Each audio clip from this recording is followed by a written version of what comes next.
It was a 4-1 drubbing. It was an absolutely shocking performance from United, but one I think nobody could have really not seen coming. It was one of those kind of true to form games, wasn't it, for both teams? But the second half was just awful. And I think Roy Keane really laid into some of the players, didn't he, on Sky? And what did you take away from the Manchester derby? So there's a debate of where to start here with how brilliant Man City were or how poor United were. I think we'll start with City. I thought they looked absolutely fantastic.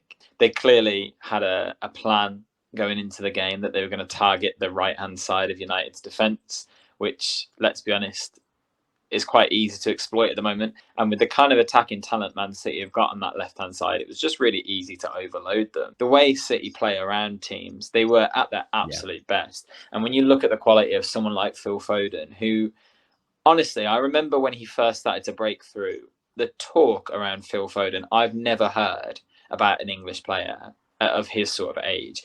The talk was, this kid is something special and he's going to be a generational talent. And you're starting to really see that in him. It was such a commanding performance, even in the derby, one of the biggest games of the season, wherever Man United are in the league.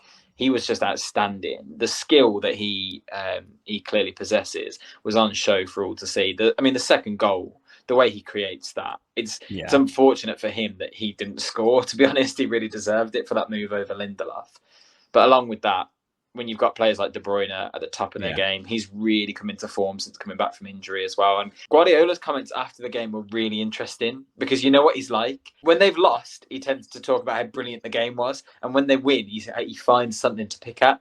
But all he could say was, that was absolutely perfect. That was so nice to watch. And he was really complimentary of De Bruyne. And you can see why. He had the armband for the day and he clearly led by example as well. I've said it 1,000 times, but De Bruyne is the best counter-attacking footballer in the Premier League. Not because he's got lightning pace and can break teams, but he always finds the right pass that just completely splits a team apart. I just thought he was outstanding. Yeah, I think with the City setup as well, you could pick any one of that front line and say they actually put in a shift as well. Their work rate was unreal. And I think that was a big difference in a derby, especially. But like you say, Foden just enabled the likes of De Bruyne to do what he does best. And there were so many occasions where the ball was pinging in between our lines. Well, I say lines, we didn't really have any lines. And that was the thing. There was no structure there whatsoever. But they were knocking it about like a practice match for most of the second half, especially. Yeah. And it was truly humbling and embarrassing to watch. But I mean, the set piece for, was it City's third goal from the corner, direct to Mahrez, and then on the half volley, Roy Keane said it himself, screaming at the telly, who's picking him up? Who's chasing him down? Yeah. And they planned all these things so meticulously.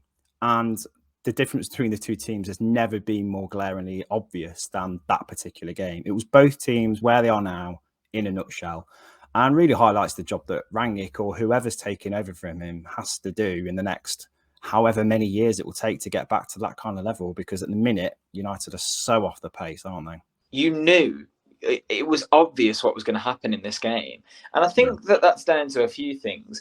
The harmony within the squad looks awful. They still don't really seem to know what's going on. It's unfortunate that Varane's picked up COVID, obviously. But what it does expose is if you're trying to be back at the top table, you really see the gaps here, and particularly in defence.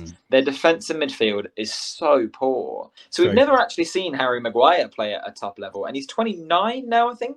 So maybe he's just not that good, and that's okay.